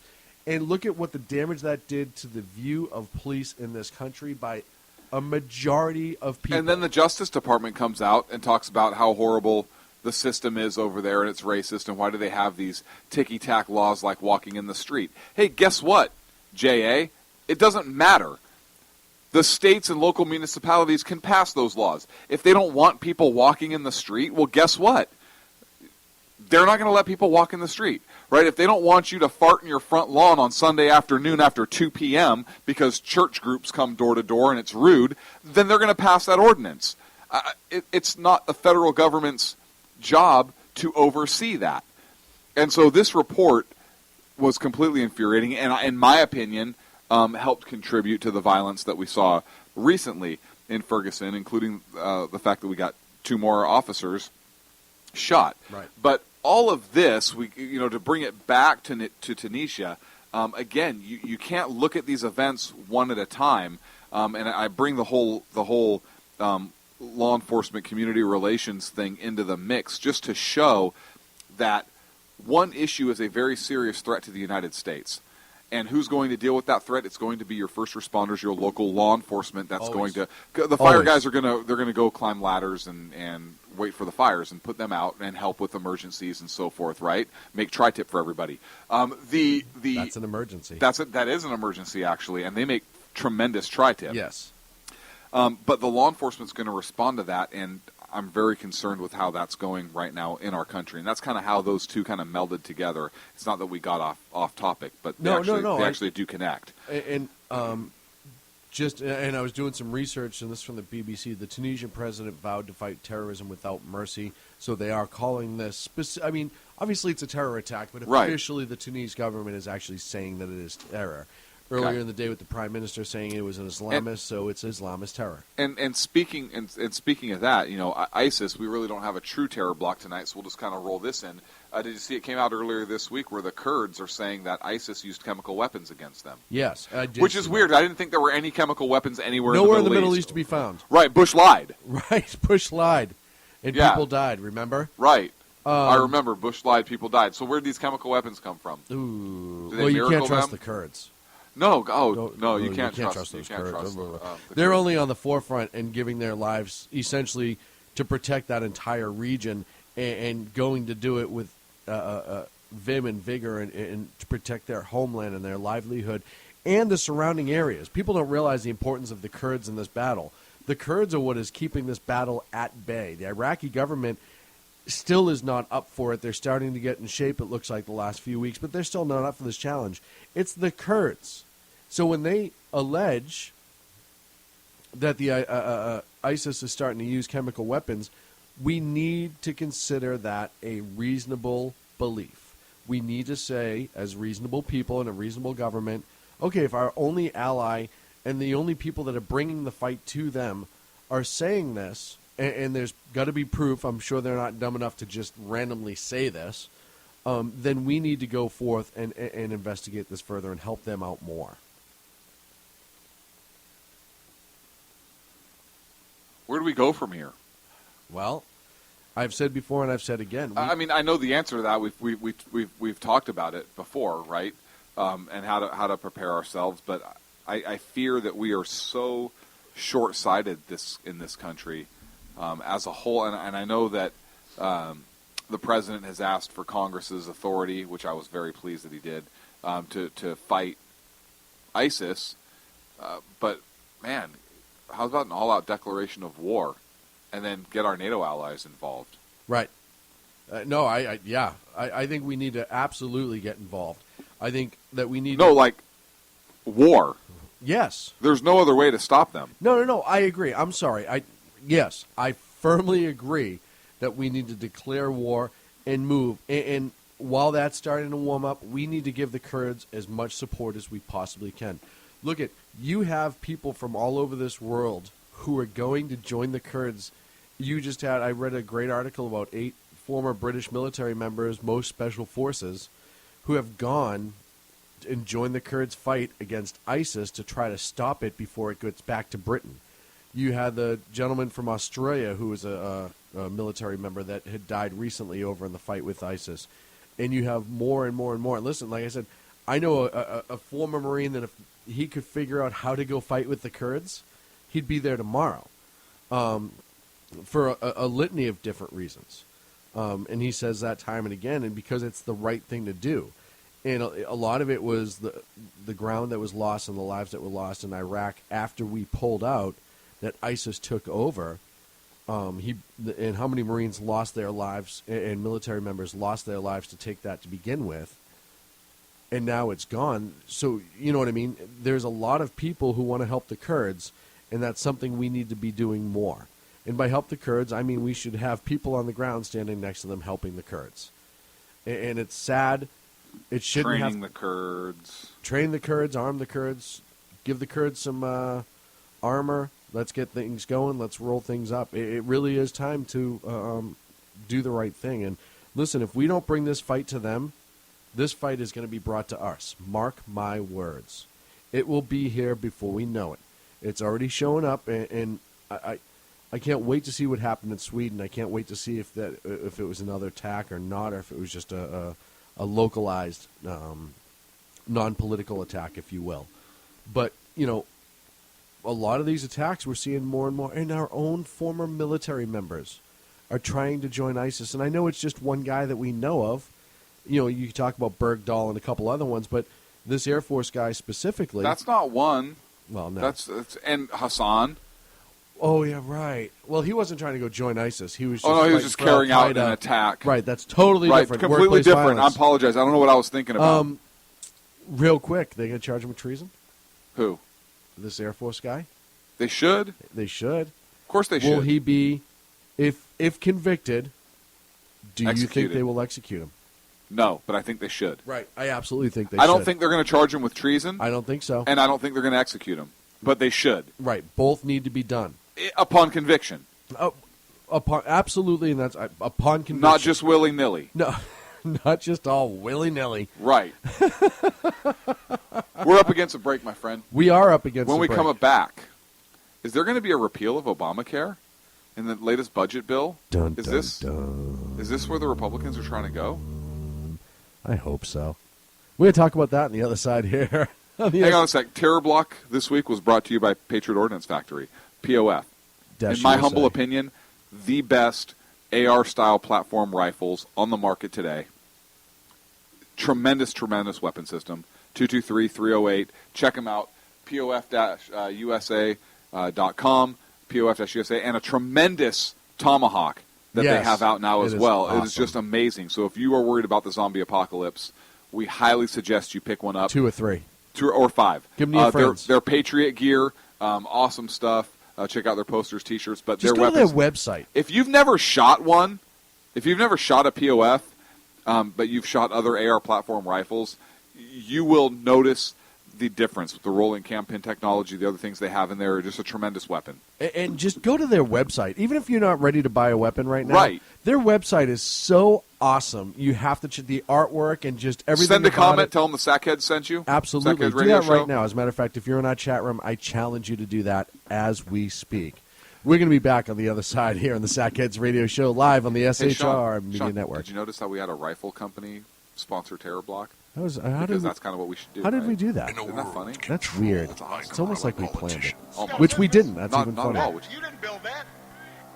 A team of ordinary men emerge from the ashes to give voice to the voiceless and hope to the hopeless. Sackhead Sean. Dude, I'm not saying Kath was stupid, bro. Sackhead Clint. All good friends of ours usually show up drunk. Also starring Sacco as the producer. I'm a little bit drunk, 'cause I'm drinking. They are the Sackheads Radio Show. Every Wednesday at 8 p.m. Pacific on SHRmedia.com.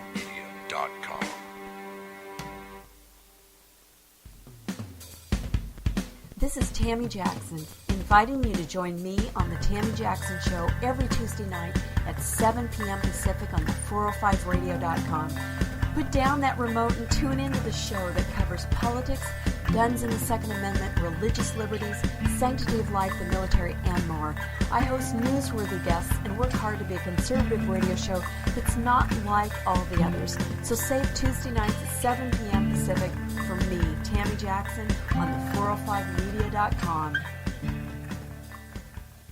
Who listens to the Andrea Kaye Show? Let's find out as we eavesdrop on listener Roger Johnson in Encinitas. You know, if our policy is going to be bring any child who comes across the border and says coordination, we have to take them in. Okay, so apparently Roger fell asleep in the middle of my brilliant political tirade, and now he plans to sue me because I put him on the air, sleeping. Obviously, he's a liberal. Snoring, not an option while listening to The Andrea Kaye Show, Tuesday mornings at 11 on Financial News and Talk. You know I'm right. Y'all know I'm right. Hello, I'm Matt, a student at Hillsdale College. Here is Hillsdale President Larry Arnn on the continuing relevance of the Constitution. Many argue today that the Constitution is outdated because it addresses problems peculiar to the 18th century. Some parts of the Constitution do read rather quaintly. Consider the injunction against titles of nobility in Article 1, Section 9 of the Constitution. But is that so outdated? The purpose of the injunction is to prevent the government granting special privileges to some for partisan reasons. This strikes at the heart of the rule of law. The crony capitalism so common today is a place where the government bestows favors and tax dollars on some businesses to give them a leg up over others. This is exactly the kind of thing the Constitution was meant to prohibit. The Constitution is not so outdated after all. This Constitution Minute was brought to you by Hillsdale College. To join the national conversation on the Constitution, go to constitutionminute.com. And we're back here on the Sackheads Radio Show. Thank you so much for joining us this evening in the last 30 minutes of the show. This is where we normally just coast downhill and just take it easy and kind of meander through the day, but not tonight. The GOP budget is that they're proposing right now contains a repeal of Obamacare and a $5.5 trillion cut. House Republicans unleashed, if you will, the 2016 budget a couple days ago, yesterday as a matter of fact, with the $5.5 trillion spending cut over the next 5 years. It's so weird to have a budget that has actual cuts in it, right? Also, a full repeal of Obamacare.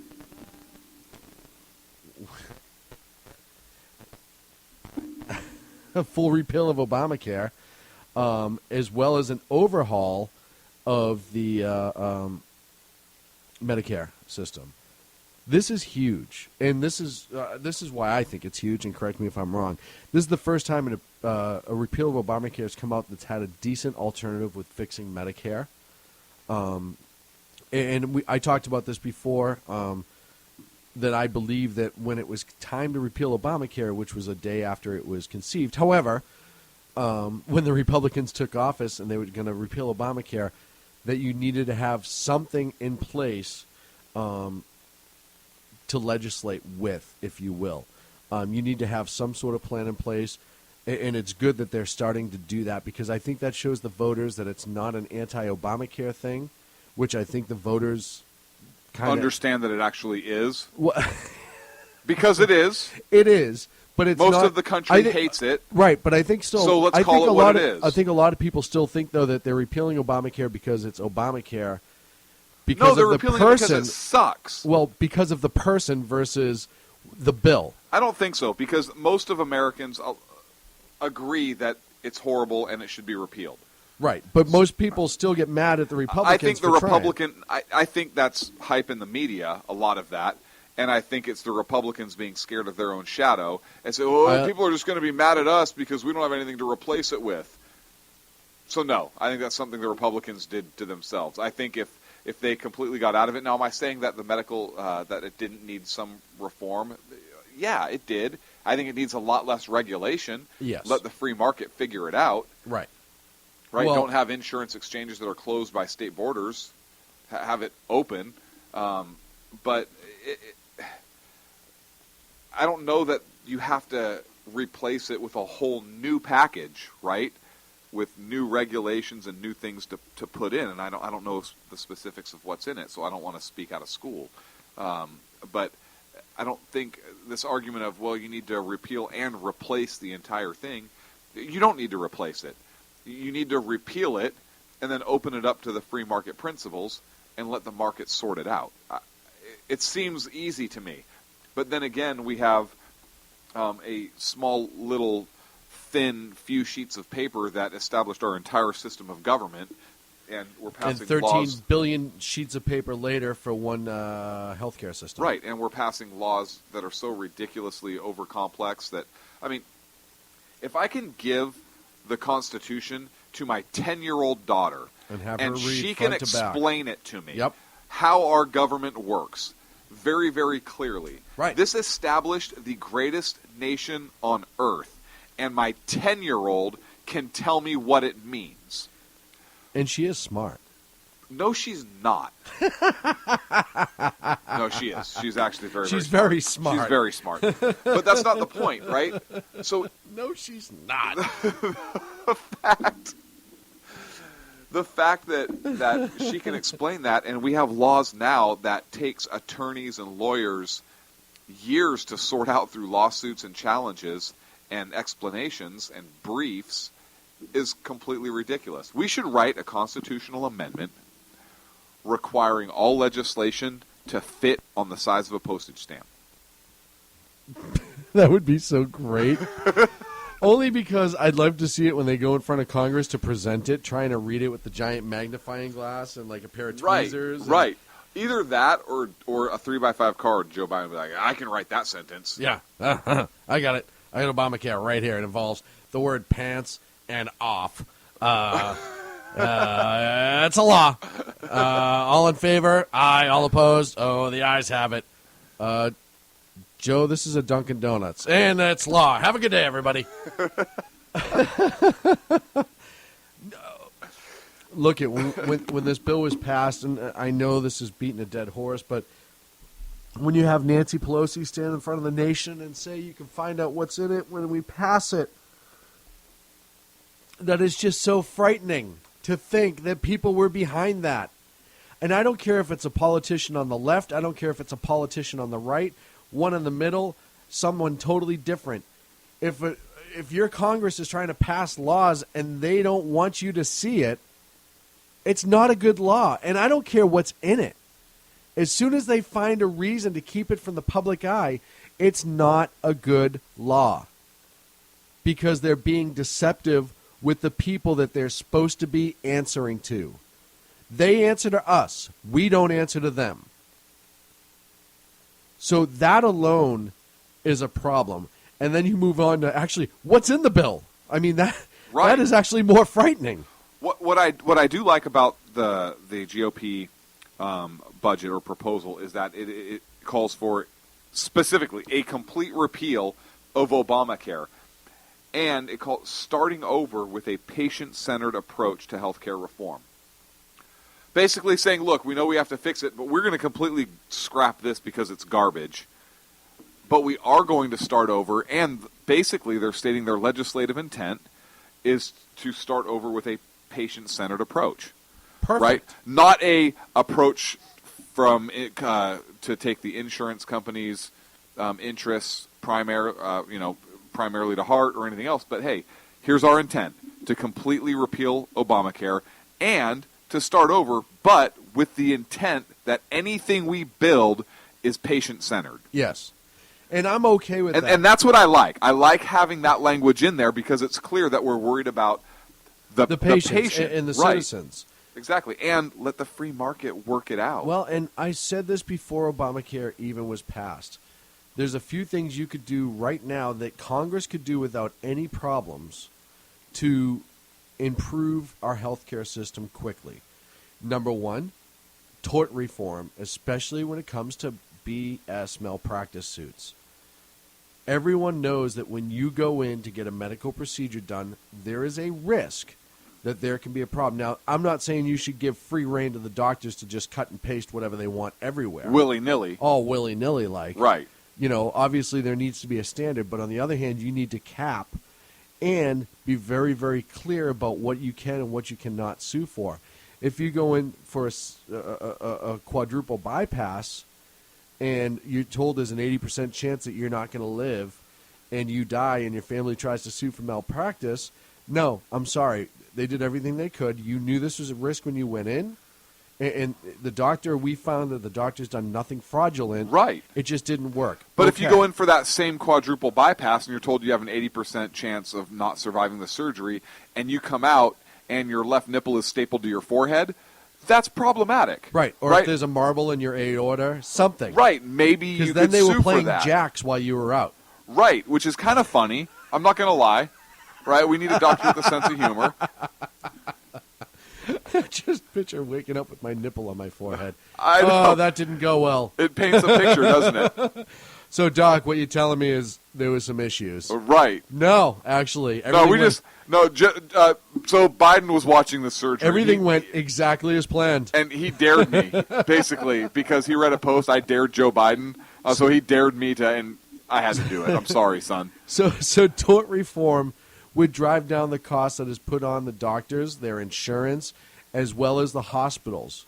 You also mentioned Medicare reform, and under their plan, it's going to be almost like a voucher system, where senior citizens who join Medicare year 2024 or after, they're going to receive a subsidy or a voucher in order to purchase health insurance privately. Where they want. Right, privately. So they can actually keep their doctor. The Obamacare, you could. No, he said, that didn't happen. No, he said, but he said. I didn't keep mine.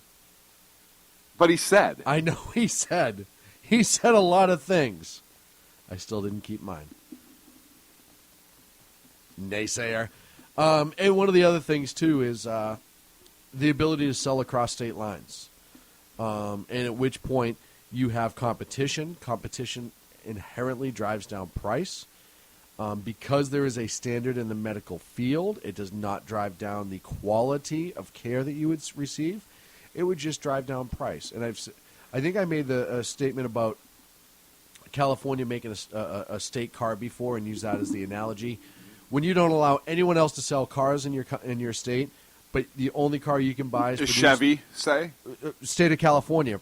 I was going to say Chevy because I figured it's owned by, anyways. We own it anyhow, but that's neither here nor there. Not anymore, but what? Yeah. And the price is exorbitant. Say Russia, where you have to order it and then wait 10 years, way back when the Soviet Union was running large. When you don't have that competition, it obviously drives the price up. Look, so selling across state lines would be a huge I have way. to say something here. Yes. If there is anybody in our audience who has never read Wealth of Nations, please read Wealth of Nations. Over the next, I'll give you a month. Read Wealth of Nations, please. It's the foundation of our economic system. And our system today does not look like what it is supposed to look like. I believe it came out in 1776, Adam Smith. By the way, if you want a great game to play, when a salesperson comes to your front door and rings the doorbell, not that I've ever done this before, but say, listen, stop. I will listen to your spiel because you are obviously a capitalist, correct? You are a salesperson. You believe in free market principles, sales, and so forth, private companies, right? And, of course, they're going to want to agree with you because they want your ear in your business. And they say, okay, I will listen to your spiel and give it serious consideration to purchase whatever it is you're selling if you tell me who Adam Smith was and why was he important. But you have to sing the Jeopardy theme in their face. No, you have to. That's a must. Because Right, I remember I did that to one guy while you were over at my house playing cards or something. Jacks. Maybe we were playing Jacks, Tiddlywinks. Maybe we were just. I think we were actually just building a fort and getting ready to Oh, it was play. the pillow fort that we did that night. Right, I remember right. that. Remember, we actually got online and we talked a bunch of garbage to those 12-year-olds while we were playing Modern And all Warfare. the kids Remember were that? like, Daddy, can we play in it? And we're like, no, go get back away, outside. kid. We're playing in the. Yeah, I remember Right. that They're like, now. it's 11:30 at night. We're like, we don't care. That was the best right, night go. ever.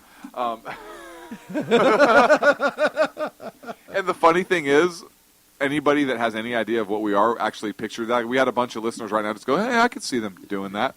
I'm not shocked. Right, actually. like not at all. Right, I'm surprised they didn't say they didn't have pants on. Right, which you did. Well, they were my G.I. Joe pajamas. They were the feety ones. Yes. Dude, you know how much that cost me to get made? I had to find the fabric and go find a seamstress. It wasn't cheap. Look, I'm not judging you. I had my Transformer ones on, remember? No, I do. You remember what I transformed into? It's not important. Listen.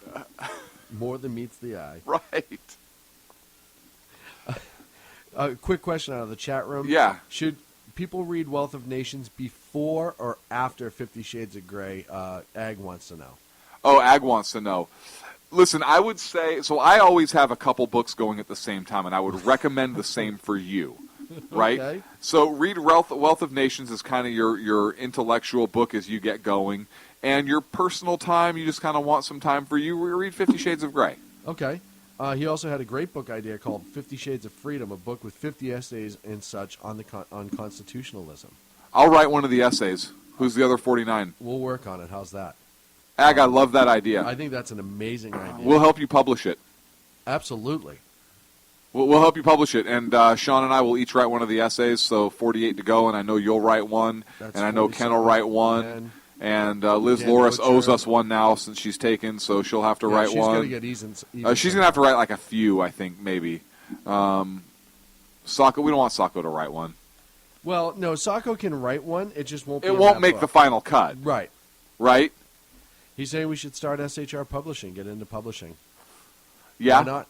Look, I love this idea. I honestly do. I love this idea I that think it's a brilliant idea. Ad just had.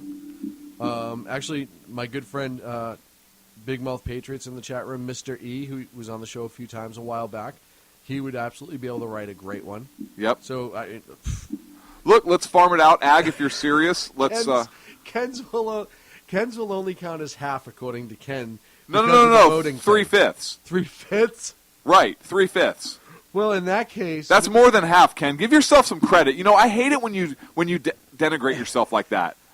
in that case, Mysteries would also count as 3/5. Right. So together they have 6/5. They're writing more than anybody else. They're writing 1 1/5 of an article. I have to do an equation? No, I don't want any part of this. What are they complaining about?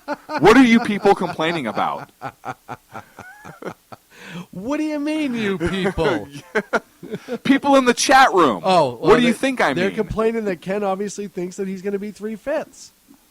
And that's only if it's a bad article. No, that's if it's a good article. That's the maximum points you're allowed. Egg in the chat room says, see that? Once again, all the black people are doing all the work. I think that's a great idea. I think it's a great idea. You know what, Egg? You have my email, and we can collaborate on that. I'm not kidding. I think I was going to include you, but he doesn't. Yeah, have I don't your need to email. Collaborate at all. He doesn't have your email. Yeah, he does. It's Clint at SHR. Well, now he has your email. Because he couldn't figure it out before? Ag, I apologize that my partner is calling you less than educated. I didn't say that. You implied it. I'm just saying maybe he didn't see it in the chat room. Right. I'm just saying it went up a while ago. That wasn't a joke. That was a joke. Ag, I'm sorry, buddy. No, you're not. You know, Clint has to turn everything just tawdry and horrible. Well, you're just telling these jokes, blindly throwing things out there. You're not even trying to hide what you're doing.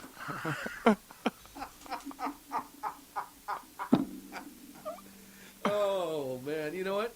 I should have seen that coming, but I didn't. Ken says we have to release it 365 days before the 2016 election. We got to get to work then. Because, you know what? I know somebody who's in publishing that could help us. Seriously?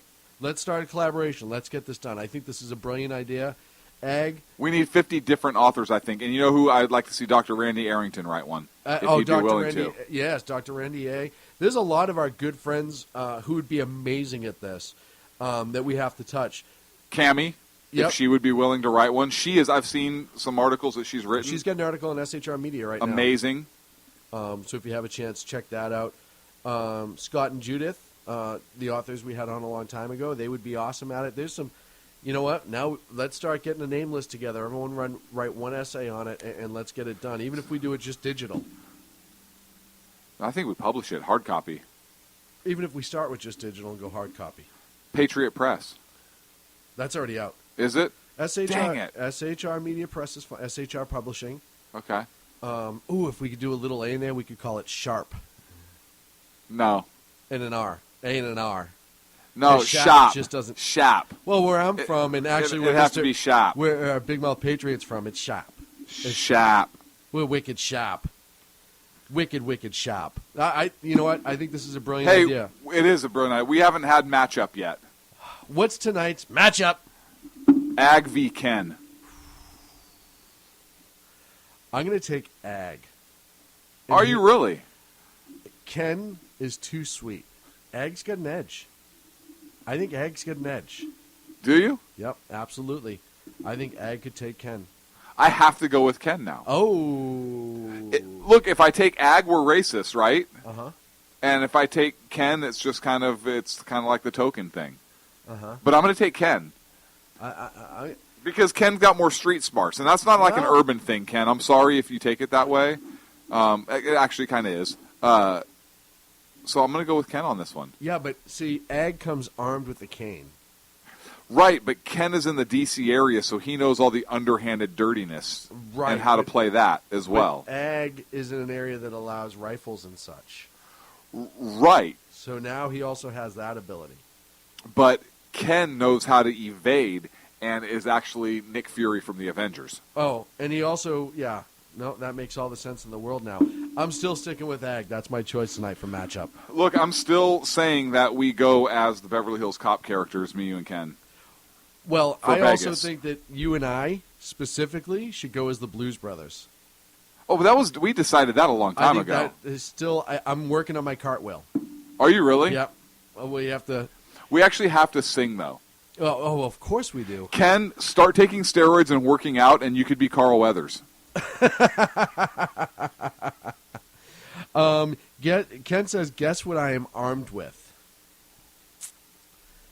This is a slippery slope. I don't want to answer. I don't want to answer I don't want to this answer at that all. because I know, but I don't want to answer. Well, and Ag's got you here. He says if Ken's Nick Fury, then he's Daredevil. Who's Daredevil? Oh, stop it. Stop it. Don't give me that who's Then, Daredevil. okay, fine. Ken's the Falcon. Oh, no, you already went with Nick Fury. You can't change him. I can change him. We don't need two blind guys running around. Nick Fury has one eye patch. That'd be a mess. We have one eye between both of them. We can't have that. I reconsidered. Oh, man, this has been such a fun show. This has been a fun show. I love when we end on a high point. The idea of the 50 Shades of America essay is just awesome. 50 Shades of Freedom. Get it right. 50 Shades of Freedom. I apologize. What's wrong Write with that you? down. I do want to talk about a fund that I've been working on in a fundraiser real quick. It's called Give Time to a Hero. It's to raise money for our special operators in the forward on the front lines. It's to purchase a watch for each one of them. It's the watch that they prefer to use, that they have to come out of pocket for. And our friend Greg Phillips and a couple other people have thrown their name behind this. Greg has come up with it and really started to push it forward, and it's just starting to get underway as we speak. It's only less than a week old that the campaign's been open. If you go to fundly.com/give-time, you can donate. Each watch is going to be inscripted. And Greg's dream on this is that every single time one of these operators looks down at their watch, they know that the people in this country are thinking of them and supporting them, and it's a great cause. Something I'm proud to be a part of, and something I'm going to continue to work with for the foreseeable future. So Give Time for a Hero. Check them out. Just $5-10. Everything helps. It's a good cause. It's a legit cause, and you have my word on that.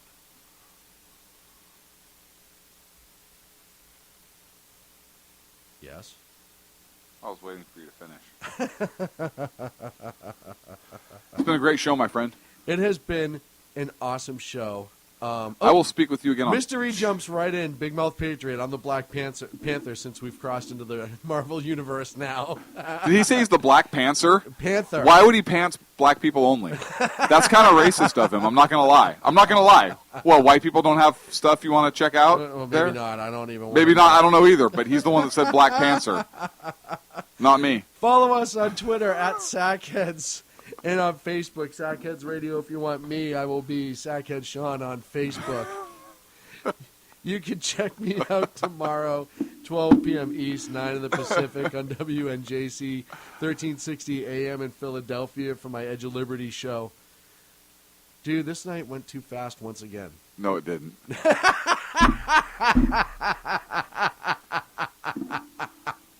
Oh, I need another beer. Yeah, I need at least another beer. We will see you next Wednesday evening. No, I will see you Tuesday. Yes, you will, as a matter of I will fact. talk to you Tuesday. I'll see you before I then. think we'll see before. Either way. We will get it figured out. We will, but we'll be back with you all next Tuesday. Or Wednesday. What is wrong with you tonight? Me? Sacco's not here. That's what it is. Dude, our broadcast clock is all screwed up. What are you, a representative? Dude? Dude. Dude, you're their boss. Dude, you're their boss. They earned your respect. It's just so great. That's entered into the congressional record now. Dude, you're their boss. I could picture that from like a movie. Oh, yeah. Super Troopers. Something like something, that. right? Something. It was awesome. Hey, make sure you check out on Pundit Press. Ag's going to do 11-minute Unpleasant Blind Guy Up. Absolute great piece to listen to. Do not miss it. The Unpleasant Blind Guy from March 18th. Make sure you check out Evan Miller Report tomorrow at 5, followed by the exceptional one, Ken McClinton, right here on the SHR Media Network. Thank you so much. We will talk to you soon. Conservative media done right. You're listening to the SHR Media Network. The best late-night conservative talk show in America. Sackheads Radio. And listen, there are no people better on the air to give you the best in conservative talk, the Sackhead Sean and Sackhead Clan. And we're working on the immigration papers for a certain other guy who happens to work here, too. For those who are tuning in around the world to the best late-night conservative talk, Sackheads Radio. Sack News. Sack News. Radio. Sack News. Sack News. Radio.